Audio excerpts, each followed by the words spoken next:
오늘은 조금 집중을 하셔야 되는데 중간에 아이고 뭐냐 이거 어렵다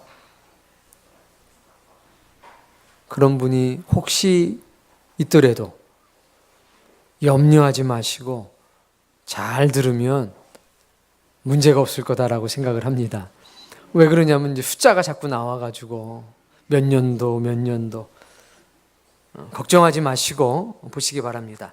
자, 특별히 좀 준비했습니다. 자, 읽어볼게요. 1. 네, 1517년에 루터가 종교개혁을 했습니다. 2. 1536년에 그 유명한 기독교 강요라고 하는 책이 소책자로 만들어졌습니다. 세 번째, 여기서부터 이제 영국 상황입니다. 영국 국왕 중에 헨리 8세라고 하는 분이 있었고 그분이 영국 교회를 종교개혁을 해버렸습니다. 그리고 수장령이라고 하는 어마무시한 법률을 의회를 통해서 선포하기 시작합니다. 네 번째,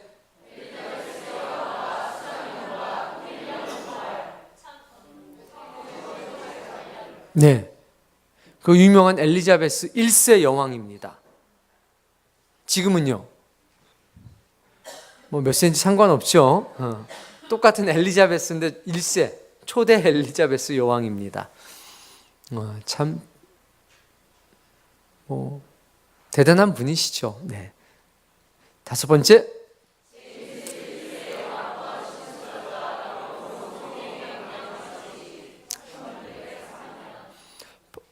바로 우리가 이제 중요하게 보는 1620년에 필그림 파더스의 메이플라워 사건과 가장 연관이 있는 영국 국왕이 제임스 1세입니다. 1603년에 왕권 신수설을 주장을 하며 영국의 국왕으로 등장하게 됩니다.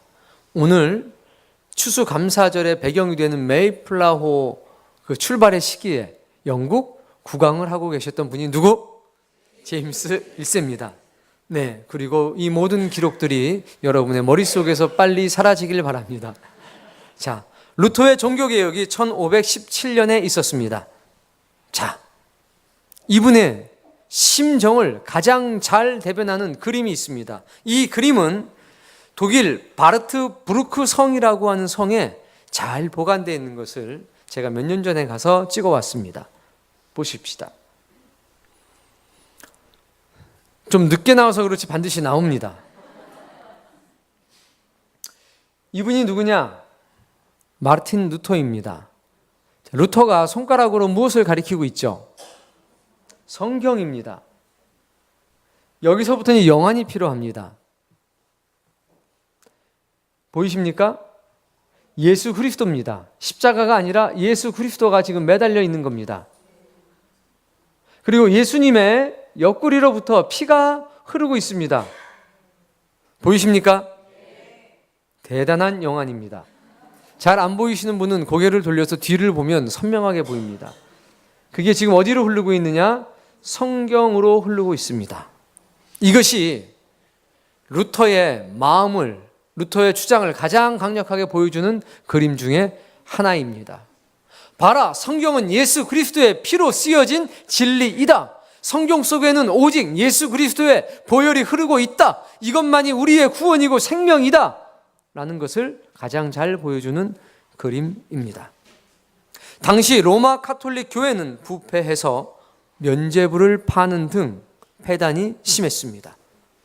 성직을 사고 팔았습니다. 많은 신부들이 법으로 금지하고 있는 혼인을 했고 수많은 사생자들이 나타나기 시작했습니다. 루터는 여기에 적극적으로 반발하여 비텐베르크 성의 만인 성자 교회 문 앞에 95개의 논제를 붙여 놓았습니다. 이것은 캐톨릭을 개혁하자, 즉 교회를 개혁하자, 성경으로 돌아가자라고 하는 주장이었습니다. 그런데 이것이 루터의 생각과는 다르게 큰 반향을 불러일으켰습니다. 그래서 카톨릭 교회와 돌이킬 수 없는 전면적인 대립으로 치닫게 됩니다. 루터는 교회가 인간의 죄를 면하거나 구원할 수 없으며 오직 하나님의 은혜로서 가능한 것이라고 주장을 했습니다. 그리고 그 불이 전 유럽을 향해서 퍼져나가기 시작합니다. 이 불길이 한참 퍼져나갈 때 등장한 인물이 누구냐? 바로 장 칼뱅이라고 하는 사람입니다. 우리나라 말로 존 칼빈. 이 존 칼빈 아니면 장 칼뱅이라고 하는 이 분이 파리 대학교에서 공부를 하고 있었습니다. 뛰어난 수재였습니다. 그때는 바로 1533년이었습니다. 그때 파리 대학의 학장이었던 니콜라스 콥이라고 하는 분이 계셨습니다. 이 분이 동일해 11월 1일 만성절 기념사에서 개신교를 옹호하는 발언을 하게 됩니다. 많은 사람들이 생각했습니다. 이것은 장 칼뱅이 써준 글이다. 사실 여부랑 상관이 없이 분노한 파리 대학 교수들은 장 칼뱅을 고발하게 됩니다. 당시 프랑스 왕은 프랑수아 1세였습니다. 프랑수아 1세는 개신교 사상이 매우 위험하다고 생각해서 개신교 신자들을 단합했을 뿐만 아니라 캐톨릭 교리에 위배되는 사상을 말하는 경우에는 가차없이 화형대로 보낸 사람이었습니다. 칼뱅에게는 수배령이 내려졌습니다.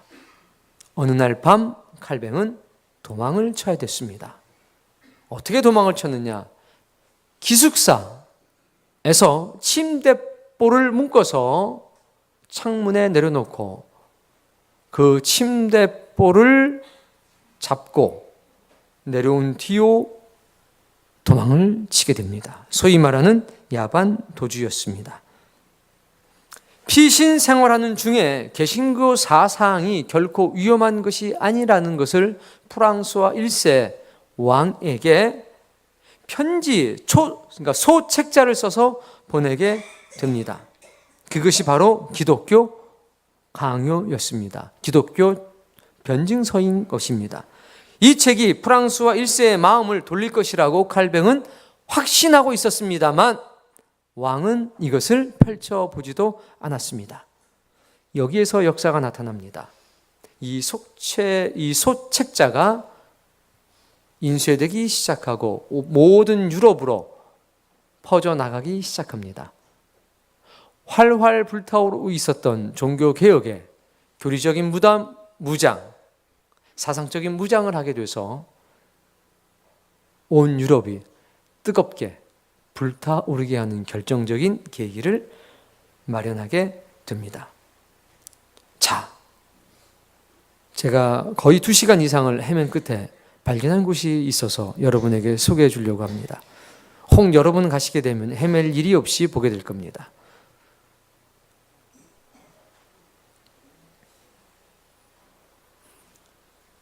영안이 열리면 크게 보입니다. 파리 칼뱅 기숙사.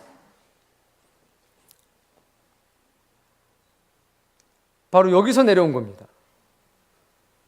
밑에가 보입니까? 안 보입니까? 안 보입니다. 높다는 얘기입니다. 이 창문에서 침대볼을 묶어서 이 밑에까지 내려온 겁니다. 그리고 도망을 쳤습니다. 저 장소를 찾느라고 제가 거의 2시간을 이 인근을 영상 39도 되는 땡볕을 돌아다녔습니다. 수십 번도 더 왔다 갔다 했는데 이게 그건 줄을 모르다가 나중에 발견을 했습니다. 어딘가 있을 텐데.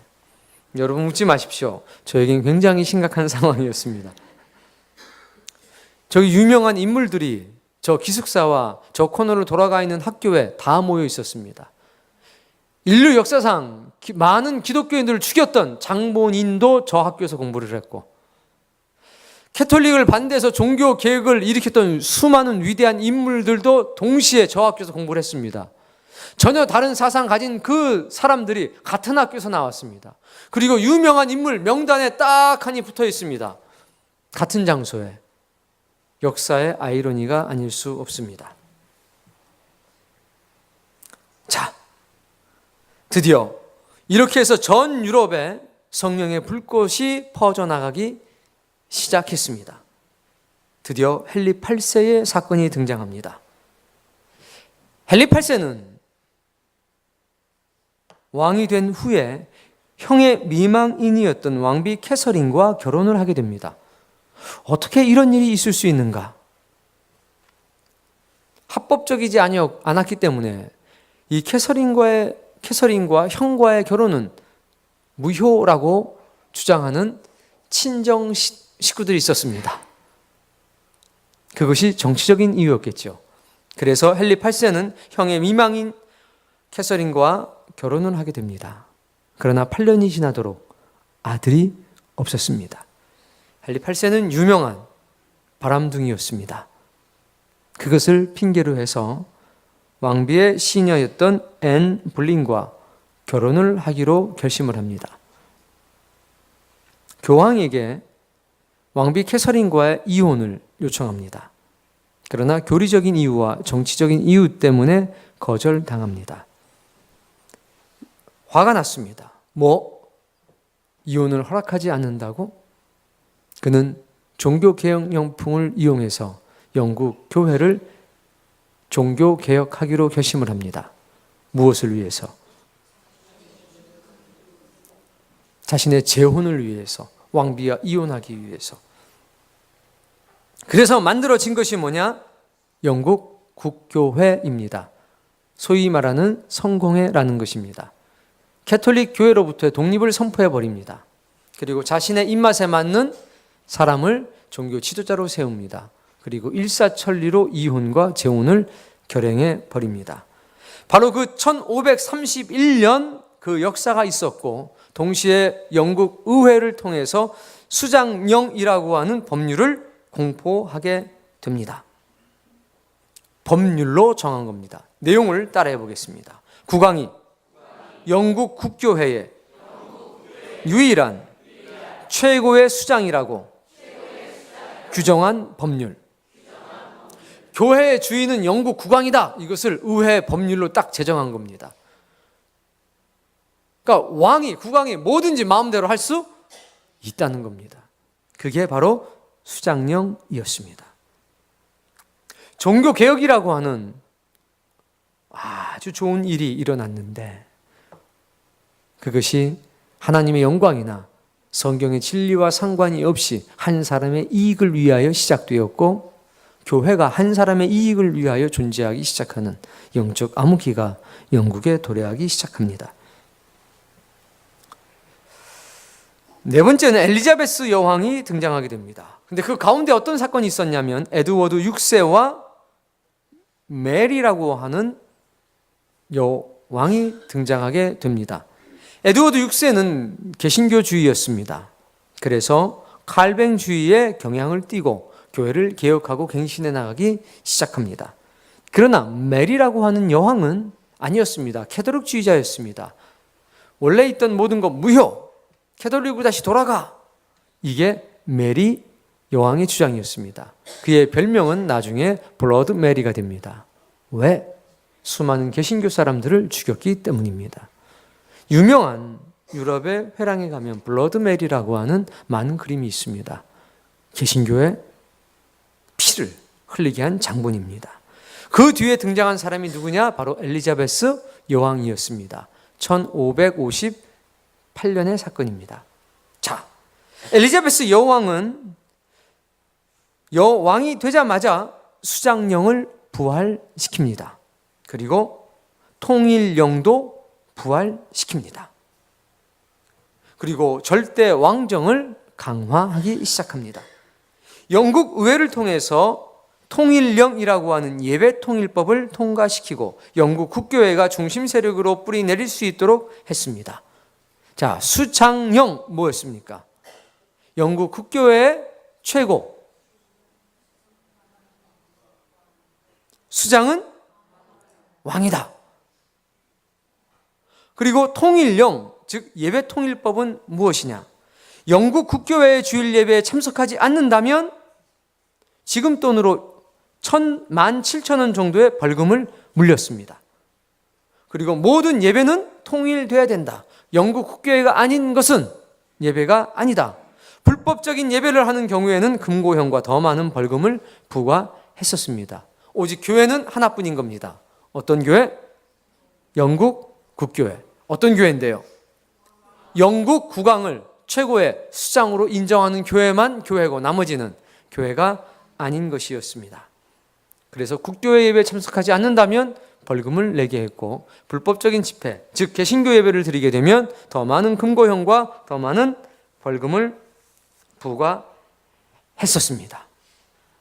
물론 나중에는 약간 바뀝니다만, 이렇게 해서 절대 왕권을 갖게 됩니다. 그러다가 제임스 1세라고 하는 왕이 등장합니다. 그것이 1603년입니다. 왕권 신수설을 주장합니다. 이 왕권 신수설이 뭡니까? 자, 시작. 네, 그렇죠? 네. 제가 읽을 테니까 여러분 따라해 봅시다. 왕권은 신으로부터 주어진 것으로, 왕은 신에 대해서만 책임을 지며, 인민은 저항권 없이 왕에게 절대 복종해야만 한다. 이게 왕권 신수설입니다. 우리가 학교에서 배울 때는 이렇게 배웠습니다. 왕의 모든 권위는 신으로부터 온 것이다. 그 내용은 바로 이겁니다. 왕의 권한은 신으로부터 주어진 것이다. 고로 왕은 신에 대해서만 책임을 질 뿐 사람에 대해서는 어떠한 책임도 지지 않는다. 그러므로 사람들은 저항권 없이 오직 왕에게, 신에게 복종하는 것처럼 절대로 복종해야만 한다. 이게 왕권 신수설인 겁니다. 엘리자베스 여왕의 절대 왕정에 버금가는 권력을 얻고 싶었습니다. 그래서 제임스 1세는 왕권 신수설을 제창합니다. 그리고 영국 성경회를 강력하게 지지합니다. 왜? 바로 수장령이라고 하는 법률 때문입니다. 자신이 교회를 마음대로 할 수 있었기 때문입니다. 모든 개신교 예배는 불법 집회로 규정돼 강력한 제재를 받기 시작합니다. 그래서 개신교 예배를 본다면, 개신교 집회를 연다면 투옥되고 고문을 당하고 심지어는 사형을 당하기도 했다고 합니다. 이때가 몇 년입니까? 1603년입니다. 우리가 아는 것처럼 1620년 메이플라워가 출발하게 됩니다. 그로부터 17년 후입니다. 그러니 이 1600년대 초반을 살던 사람들은 올바른 신앙을 할 수가 없었습니다. 유일하게 허락받은 것은 단 하나, 영어로 된 성경을 볼 수 있었다는 것뿐입니다. 성경 말씀대로 경건하게 생활하려고 하는 사람들이 생겼습니다. 이미 모든 유럽이 마틴 루터와 존 칼뱅의 사상 때문에 성경이 오픈되어 있었고, 우리가 사제들 없이 하나님을 만날 수 있다라고 하는 복음이 퍼져나가기 시작했습니다. 근데 영국은 여전히 수장령에 의해서 왕을 교회의 최고 지도자로 섬길 수밖에 없었습니다. 이것은 아닌데, 이것은 아닌데 라고 하는 신앙적 갈등을 하는 사람들이 생겨나기 시작했습니다. 그들을 가리켜 뭐라고 그랬느냐? 청교도라고 했습니다. 또 그들을 가리켜 뭐라고 그랬느냐? 분리주의자라고 했습니다. 절대적인 왕정으로부터 분리돼서 하나님을 섬길 수 있는, 올바르게 예배할 수 있는 권리를 얻고자 하는 사람들이 있었다는 겁니다. 근데 그들에겐 고통과 시련만이 기다리고 있었습니다. 영국 국교 예배에 참석하지 않으면 벌금을 내야 했습니다. 개신교 예배에 참석하게 되면 벌금형, 금고형 혹은 감옥에 투옥되기 시작했습니다. 야외 집회를 하게 되면 체포가 되고 잡혀갔습니다. 그리고 나라에 의해서 국가 전복 세력으로 몰리기 시작했습니다. 그러자 이들은 영국을 떠나기로 결심합니다. 그리고 네덜란드로 갑니다. 그러나 허가가 나질 않아서 많은 돈을 주고 뇌물을 주고 허가권을 얻기도 하고 네덜란드로 가는 동안에도 많은 시련과 고통을 겪게 됩니다. 그러나 결국 네덜란드로 가게 됩니다. 거기서 몇 년간을 생활하면서 이들은 두 가지 문제에 빠지게 됐습니다. 첫 번째, 영국 사람으로서의 정체성을 잃어가기 시작한 겁니다. 네덜란드에서는 영국 사람으로 살아가는 것이 너무나 힘들었다는 겁니다. 두 번째, 자녀 교육 문제였습니다. 네덜란드는 경건하게 자녀들을 키울 수 있는 환경이 아니었습니다. 너무나 성적으로 문란한 도시였고 자유주의 신학이 판치는 곳이었기 때문에 자녀들이 점점 자유주의 사상에 물들어가는 모습을 보고 안 되겠다. 네덜란드를 떠나야 되겠다. 그러나 영국 국왕으로부터 자유롭게 예배할 수 있는 장소가 전혀 없었다는 겁니다. 어디로 눈을 돌리게 되느냐? 바로 미국이라고 하는 신대륙으로 눈을 돌리게 됩니다. 그러나 당시의 미국은 개척에 실패한 개척지였습니다. 그곳으로 간다는 것은 굉장한 모험이었습니다. 그리고 나라의 허락이 없이는 갈 수도 없는 곳이었습니다. 그러나 여러 가지 어려움 속에서 이들은 결심을 하고 출발을 하게 됩니다. 우여곡절 끝에 1620년 드디어 102명의 사람들이 메이플라워호를 타게 됩니다. 그리고 65일간의 믿음의 항해를 하게 됩니다. 그때 한 사람이 65일간의 항해 중에 죽게 됩니다. 그리고 또 한 사람의 생명이 선상에서 태어나게 됩니다. 102명의 사람들이 플리모스항에 도착합니다. 그러나 그들은 전혀 준비가 되지 않았습니다. 추위와 질병과 배고픔 때문에 그의 겨울을 나면서 44명의 사람이 하나님의 부름을 입게 됩니다. 인디언들의 도움을 받아서 봄에 씨앗을 뿌리고 가을에 추수를 하게 됐습니다. 그리고 그 첫 추수를 기념해서 하나님 앞에 예배를 드린 것이 추수감사절의 시작입니다. 자, 그때 여러분의 나눠드린 유인물에 적혀있는 유명한 기도문이 그 추수감사 예배의 기도문으로 등장하게 됩니다. 자, 읽겠습니다. 그러나 하나님은 우리에게 기대했던 것보다 많은 것을 주셨다. 하나님의 은혜에 감사하며 첫 열매를 그분께 드린다. 102명의 사람이 왔습니다. 그러나 44명의 사람이 떠나버리고 말았습니다. 우리가 기대했던 것보다 더 많은 것을 주셨다. 도대체 기대했던 것이 무엇이기 때문에 44명의 사랑하는 가족들을 떠나보내고 나서 이들은 우리가 기대했던 것보다 더 많은 것을 받았다고 고백할 수 있었을까요? 사람의 생명보다, 사랑하는 가족들의 생명보다 더 귀한 것이 무엇이었을까요? 진리였습니다. 영원한 생명이었습니다. 신앙의 자유였습니다. 그 가치를 아십니까? 영국을 떠나올 때 많은 사람들이 말했습니다. 적당히 믿어라. 영국에는 하나님이 계시지 않느냐? 너희만 구원받는단 말이냐?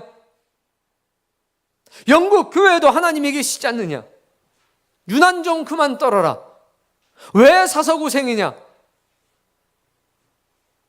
많은 사람들은 그들을 어리석다고 얘기했을 겁니다. 여기서 남아서 무언가를 해보지. 왜 거기까지 가서? 그러나 그 사람들의 가슴 속엔 올바로 예배할 수 있는, 내 자녀들이 마음껏 하나님을 찬양하며 성경의 진리대로 살아갈 수 있는 땅이 필요했다는 겁니다. 그런 환경이 필요했다는 것입니다. 그것이 그 어떤 것보다 소중한 삶의 가치였다는 것입니다. 그래서 떠난 겁니다. 사랑하는 성도님, 여러분의 인생에선 무엇이 가장 중요한 것입니까? 경제적인 안정입니까? 육신의 안락함입니까? 이들은 그렇지가 않았습니다. 신앙이었습니다.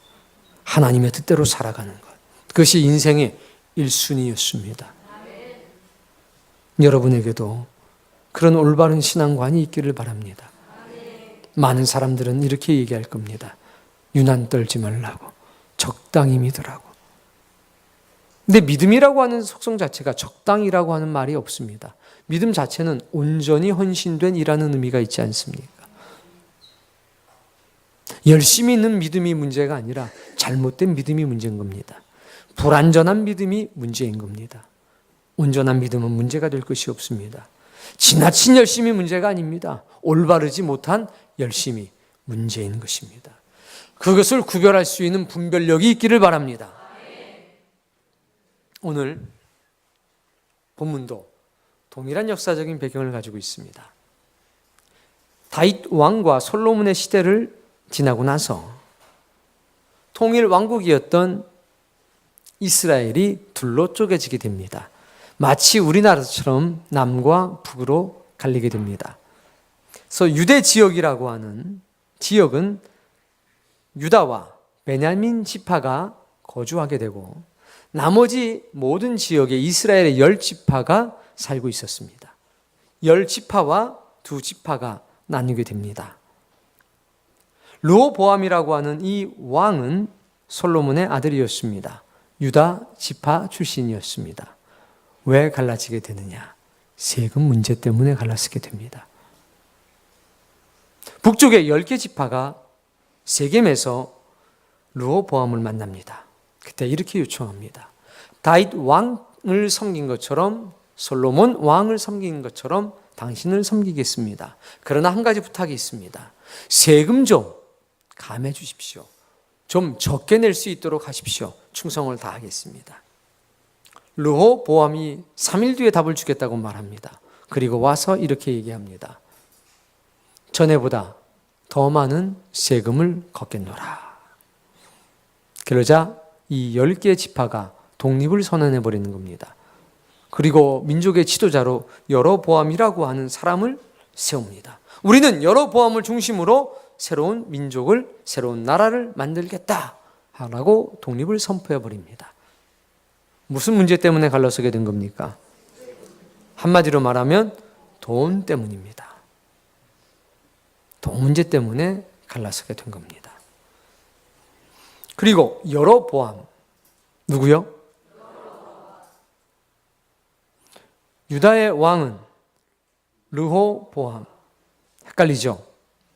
헷갈려도 어쩔 수 없어요. 성을 바꿀 수는 없지 않습니까? 이름도 바꿀 수가 없고. 어쨌든 두 왕이 있었다. 이름 비슷한 왕이. 자, 여로보암 왕은 하나님의 음성을 듣게 됩니다. 내가 너로 이스라엘의 왕을 삼고 내가 너를 지킬 것이니 너는 염려하지 말고 근심하지 말고 내 말을 청종하라. 그렇게 이스라엘과 유다의 어긋난 운명의 길이 시작되는 겁니다. 성경을 보겠습니다. 열왕기상 12장 26절입니다.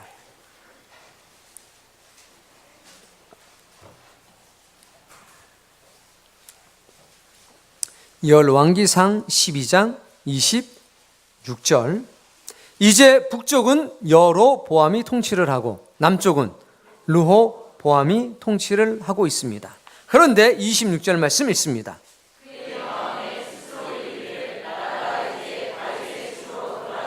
근데 여로보암이 생각한 겁니다. 유대인의 하나님의 법에 의하면 1년에 3번 예루살렘에 모여서 예배해야 됐습니다. 근데 여로보암은 불안한 겁니다. 1년에 3번씩이나 예루살렘에 가서 예배를 하다 보면 사람들의 마음이 르호보암으로 돌아가지 않을까 하는 생각이 들었습니다. 그것이 27절의 내용입니다. 그리고 이는 이렇게 말합니다. 내 백성이, 이스라엘 사람들은 왕의 백성이 아니라 하나님의 백성이었습니다. 근데 여로보암은 생각하기를 내 백성이 내 땅을 벗어나면 안 되겠다 라고 생각을 한 겁니다. 그래서 28절에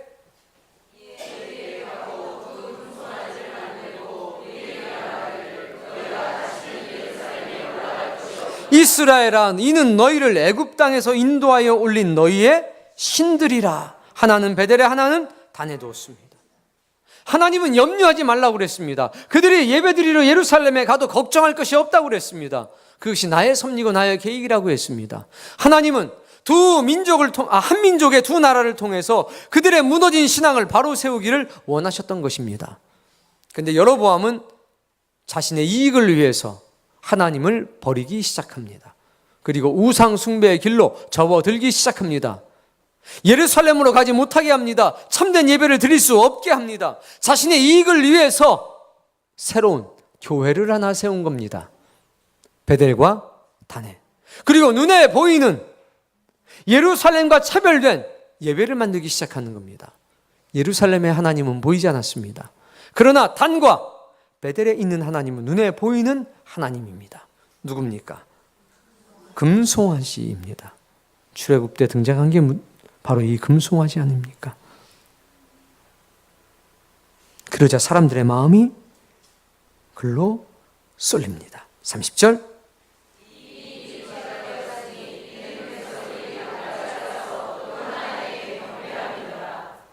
근데 백성들이 이것을 좋아했다는 겁니다. 뭐를? 눈에 보이는 하나님을. 이제는 예루살렘까지 가서 예배할 필요가 없다. 누구의 말입니까? 하나님의 말씀입니까? 아니면 왕의 말입니까? 누구의 말을 들어야 합니까? 근데 왜 왕의 말을, 하나님을 믿으면서 왕의 말을 들었을까요? 신자인데. 이들의 마음속에도 왕권 신수설, 왕은 그 권위가 하나님으로부터 나온다라는 생각이 있었던 겁니다. 설마 왕이. 그리고 왕은 이 땅에서 실제적인 권한을 가지고 있었습니다. 하나님은 눈에 보이지 않았습니다. 많은 사람들이 왕의 편에 섰습니다. 31절.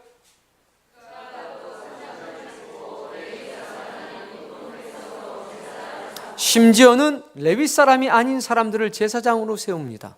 그리고 산당들을 세웁니다. 야, 멀리 갈 필요 없어. 여기까지 오는 거 불편하면 가까운 산당에 내가 염소, 금염소 만들어 줄 테니까 거기서 예배해. 이렇게 된 겁니다. 구미가 당깁니다. 하나님이 눈에 보입니다. 확인이 가능합니다. 그리고 편리합니다. 멀리까지 예배하러 갈 필요 없습니다. 입맛대로 예배할 수 있습니다. 그리고 입맛대로 고를 수 있었습니다. 예루살렘을 잃어버리기 시작합니다.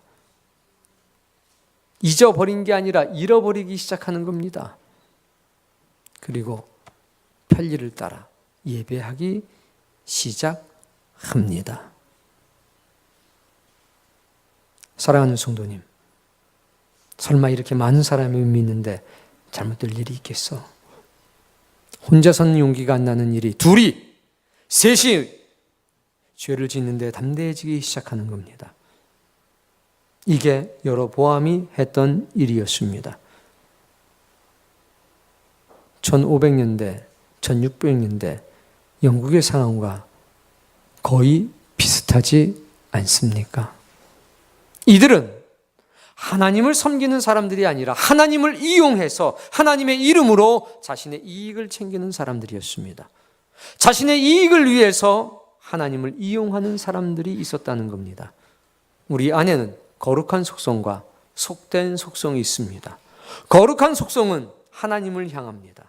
십자가를 지고서라도 내가 하나님을 따라가야지. 어떤 어려움이 있어도 하나님을 섬기는 사람이 되어야지. 거룩한 속성입니다. 근데 마음 한구석엔 속된 속성도 동시에 있습니다. 내 이익을 위해서 하나님이 일해 주셨으면 좋겠다. 내 편안함과 편리를 위해서 하나님이 날 좀 도와주셨으면 좋겠다. 한쪽은 하나님을 위해 살아야지. 한쪽은 하나님이 나를 위해 살아줬으면 좋겠다. 두 가지 속성이 있습니다. 우리가 어느 쪽을 지지하느냐에 따라 가지고 우리의 인생은 달라지게 됩니다. 사랑하는 성도님, 역사는 수레바퀴와 같다고 했습니다. 돌고 돈다는 것입니다. 과거 여로보암이 했던 그 일이 영국에서 헨리 8세에 의해서 일어났습니다. 오늘날은 우리 한 사람 한 사람에게 이런 일이 일어나고 있는 것 같습니다. 신앙의 본질은 간단합니다. 하나님을 위하여, 하나님의 나라를 위하여, 그러나 어느 순간부터 사람들의 가슴 속에 하나님을 위하여, 하나님의 나라를 위하여 대신에 나를 위하여, 기도의 제목이 바뀌었습니다. 나를 위해서 기도하기 시작합니다. 하나님 도대체 뭐 하시는 겁니까? 내가 이렇게 어렵고 힘든데 나를 돌아보지 않고 뭐 하시는 겁니까? 이런 기도를 서슴없이 하게 됩니다. 구원이라고 하는 것을 마치 편의점에서 살 수 있는 햄버거 하나의 가치로 여깁니다. 내가 예수님을 믿는다고 고백했으니까 나를 구원해 주셔야지요. 믿음이라는 것들을 자기 멋대로 정해버리기 시작합니다. 구원을 아주 쉬운 인스턴트 음식으로 취급합니다. 하나님을 향한 신실함, 진리를 수호하기 위해서 피 흘렸던 모든 것을 잊어버립니다. 성경을 보지 않고도 믿음을 가질 수 있고, 성경을 보지 않고도 하나님의 나라를 갈 수 있다라고 하는 그런 허무맹랑한 주장들이 판을 치기 시작합니다. 사랑하는 성도님, 올바른 신앙을 회복해야 되겠습니다. 오늘 본문 말씀 13절,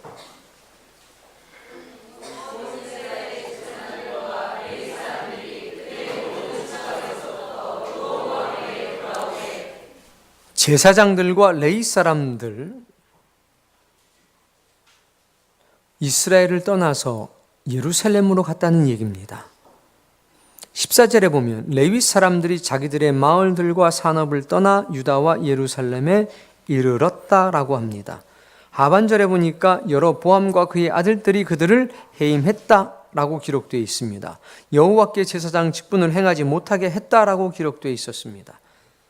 여로보암은 자기 나름대로의 방식대로의 예배를 정했습니다. 그리고 제사장들이 그것에 동조해 주지 않는다는 것을 알았습니다. 거대한 반발에 부딪힌 것입니다. 그들을 제단에서 몰아내야만 했습니다. 그리고 예루살렘으로 예배 드리러 가는 것도 허락하지 않았습니다. 왜 그렇게 했습니까? 자기 이익을 위해서입니다. 거룩한 제단에서 올바르고 신실한 제사장들을 쫓아야 자기가 세운 가짜 제사장들을 세울 수 있었기 때문입니다. 신실한 제사장들은 여로보암의 입맛대로 움직이지 않았습니다. 황금 우상에 결코 경배하지 않았다는 것입니다. 그래서 해임시킨 겁니다. 어떻게 하나님이 세운 종을 사람이 해임할 수 있단 말입니까?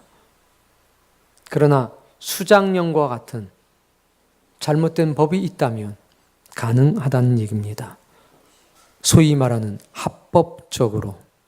그것이 지금으로부터 먼 시절 얘기가 아니라는 사실을 주목해야 됩니다. 그런 시도가 지금도 여전히 계속되고 있습니다. 종교차별금지법. 왜 종교차별금지법인데 그 법이 시행되면 기독교회만 핍박을 당하게 될까요? 희한한 법이지 않습니까? 14절 말씀에 보면 자기들의 마을과 산업을 떠났다고 했습니다. 레위인들은 원래 각 지파에 속해 있어서 자기가 할당받은 성읍이 있었습니다. 거기서 편안하게 살 수 있고 많은 선행을 베풀 수 있는 기회를 제공받았습니다. 근데 그곳을 버리고 떠났습니다. 무슨 얘기입니까? 이제는 주어진 농토 없이 살아야 된다는 것입니다. 주어진 분기시 없이 살아야 된다는 것입니다. 유다와 예루살렘에 가면 원래 그 지역 출신의 레위인들이 있기 때문에 다른 곳 출신 레위인들은 땅을 분깃으로 얻을 수가 없습니다. 이것은 경제적인 어려움을 말합니다. 그런데 두려워하지 않았다는 것입니다. 그들이 왜 자기의 편안한 소유지를 떠날 수밖에 없었는가? 조상 대대로 살아온 땅을 떠날 수밖에 없었는가? 왜 편안하고 안락한 삶을 등 뒤로 하고 나올 수밖에 없었는가? 그들은 선을 행할 수가 없었습니다. 이웃에 살고 있는 이스라엘 백성들에게 선은, 친절은 우상 숭배를 용납받는 것이었습니다. 그들은 우상 숭배의 안 좋은 습성에 젖어 들어버렸습니다. 그러나 레위인들이 베풀 수 있는 선은 하나님의 뜻대로였습니다. 레위인이 그곳에 존재하는 이유는 하나님의 뜻, 그것을 선포하고 하나님의 뜻 가운데 거하기 위함이었습니다. 더 이상 선을 베풀 수 없는 환경이 된 겁니다. 그래서 떠난 겁니다. 그곳에 계속 산다면 속된 것에 따르고 싶은 유혹에 끊임없이 시달릴 것이 분명했습니다. 제사 한 번만 지내주면 1년 동안 먹고 살 음식을 줄게. 자식은 먹여야 되잖아. 자식은 입혀야 되잖아. 사악한 것에 이끌릴 위험 가운데 처할 수밖에 없었다는 겁니다. 여러분, 올바른 기도를 해야 합니다. 어떤 이들은 말합니다. 이 자리에서 유혹을 이길 수 있도록 스스로 유혹과 탐욕 가운데 들어가서 이 유혹을 이길 수 있도록 하나님 도와달라고 기도합니다. 그건 잘못된 기도입니다. 올바른 기도는 유혹의 길에서 최대로 멀리 떠날 수 있는 용기를 달라고 기도해야 됩니다. 담배를 갖다 놓고 술을 갖다 놓고 음란한 것들을 갖다 놓고 이것들로부터 나를 지켜달라고 기도하는 것이 과연 올바른 기도겠습니까? 아닙니다. 올바른 기도는 그것들로부터 멀리 떠나는 것입니다. 그럴 수 있는 용기를 달라고 기도해야 됩니다. 근데 많은 사람들은 스스로 유혹 속에 들어가서 그것이 하나님의 뜻이라고 말합니다. 어쩔 수 없었다고 얘기합니다. 결코 그래서는 안 됩니다. 진정한 기도는 유혹의 길에서 최대한 멀리 떠날 수 있는 용기를 달라고 기도하는 것입니다. 그래서 이들은 떠나올 수밖에 없었습니다. 참 신앙을 보존하고 산다면 그들은 순교할 것이 분명했습니다. 순교는 두렵지 않았습니다. 그러나 내가 순교하면 남겨진 내 아이들은 어떻게 되는 겁니까? 우상신앙의 도구로 살 수밖에 없는 겁니다. 거기서 태어난 애들은 그것을 보기 때문에 선악을 분별할 기회조차 없는 겁니다. 태어나는 순간 그렇게 예배하고 있습니다. 태어나는 순간 그렇게 예배하는 것이 옳다고 교육받습니다. 그러면 그들은 비진리가 진리인 것으로 받아들일 수밖에 없었다는 것입니다. 마귀들을 위해 세워진 제사장들이 여호와 하나님의 제사장들을 그 가운데 오랫도록 거할 수 있도록 허락하지를 않습니다. 그래서 이들은 자녀를 위해서 떠나올 수밖에 없었습니다. 그리고 이들은 스스로 나왔습니다. 자신들이 결단한 것입니다. 16절 말씀에 보면 누가 등장합니까? 제사장들과 레위인이 아닌 사람들이 등장합니다. 읽습니다. 마음을 굳게 하여. 다음 말씀. 여호와 하나님을 찾는 사람들. 그럼 이스라엘은 하나님이 계시지 않단 말입니까? 누구나 이렇게 반문합니다. 야, 우리가 하나님을 언제 부정했냐? 우리도 하나님을 믿는다. 여호와를 믿는다. 예루살렘의 하나님과 여기 하나님은 동일하다. 그게 이스라엘 사람들의 주장이었습니다. 그러나 이 사람들은 얘기합니다. 우상 가운데 하나님은 계시지 않는다. 이건 우상이 아니다. 우린 하나님을 믿는 거지 우상을 믿는 게 아니다. 그들은 또 그렇게 주장합니다. 하나님이 말씀하셨습니다. 내 앞에 어떠한 형상도 두지 말라. 그러나 그들은 그게 아니라고 얘기합니다. 궤변입니다.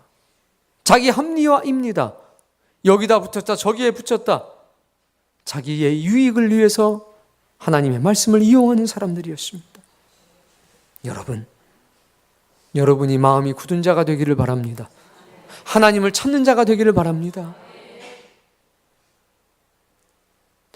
돈독한 신앙, 경건한 신앙을 가진 이스라엘 사람들은, 여호와 하나님을 찾았던 사람들은 신실한 제사장들과 신실한 레위인들을 따라 나왔습니다.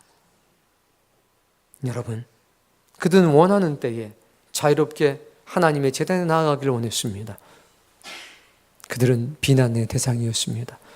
그들이 이스라엘 땅을 떠나는 순간 조상 대대로 물려줘 오던 분깃을 잃어버리는 겁니다. 삶의 터전을 잃어버리는 겁니다. 유다 땅 어디에도 자신들의 분깃이 없습니다. 그들은 철저한 어려움에 직면하게 될 것입니다. 그러나 스스로 떠나왔습니다. 왜? 송아지 우상 숭배를 경배하는 것에 그 유혹으로부터, 그 불신앙으로부터 벗어나기 위해서입니다. 여러분, 이것이 신앙입니다. 우리의 인생의 우선순위가 어디에 있어야 하냐라는 물음입니다.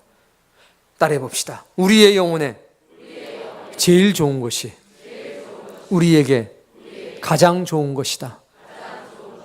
내 영혼에 가장 유익한 것이, 내 영혼에 가장 좋은 것이 내 삶에 가장 좋은 것이라는 얘기입니다. 그런데 이 진리를 잊어버리는 겁니다. 우리의 모든 선택 중에서 종교에 대한, 신앙에 대한 유리한 배려가 모든 외적인 편의보다 우선해야 합니다. 그런데 많은 사람들은 종교적인, 신앙적인 유리한 배려보다 나머지 외적인 편리와 편의가 우선인 경우가 많습니다. 이것을 편리우선주의, 편의우선주의 경계해야 합니다.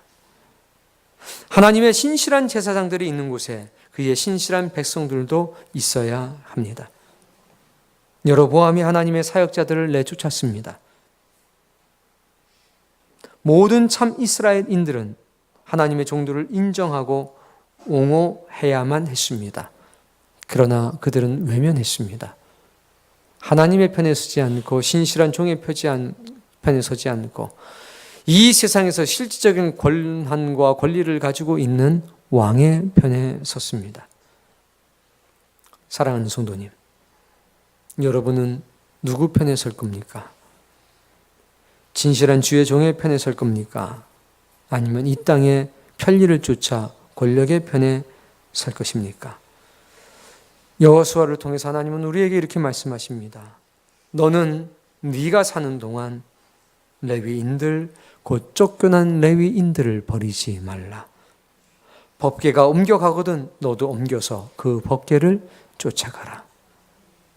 이것은 우리의 신앙의 기준이, 우리의 삶의 기준이 어디에 있어야 한다는 것을 보여주는 것입니다. 진리와 참 믿음은 반드시 승리합니다. 그러나 고난을 반드시 수반하게 돼 있습니다. 마가복음 10장에는 주님이 이렇게 말씀하셨습니다. 예수께서 이르시되 내가 진실로 진실로 너희에게 이르노니 나와 복음을 위하여 집이나 형제나 자매나 어머니나 아버지나 자식이나 전토를 벌인 자는, 역사적으로 이런 일이 있었지 않습니까? 다 버리고 떠나왔습니다. 현세에 있어 따라해 봅시다. 집과 형제와 자매와 어머니와 자식과 전토를 100배나 받되 박해를 겸하여 받고 영생을 받지 못할 자가 없느니라. 우리의 소망이 이 말씀에 있기를 바랍니다. 신앙을 위해서 좋은 교회를 찾는 사람들을 축복해야 합니다. 제일 중요한 가치, 소중한 가치에 나의 종교와 나의 신앙을 놓고 살아야 합니다. 모든 교회를 가장 좋은 교회, 내 인생의 마지막 교회로 생각하며 살아야 합니다. 그런 교회를 찾지 못했다면 그런 교회를 찾아야 합니다. 가까우니까 다니고 친구가 있으니까 다니고, 물론 시작은 그렇게 할 수 있습니다. 그러나 우리는 마지막에 어느 교단, 어느 교파에 속해 있는 교회를 다니든지, 그 교회가 크든지 그 교회가 작든지 마지막 순간에는 이렇게 고백해야 됩니다. 이 교회가 내 영혼을 가장 잘 양육해주고 나를 하나님 앞에 인도해줄 유일한 교회로 나는 믿고 있습니다. 그럼 이 땅의 모든 교회는 결코 흔들리지 않을 것입니다.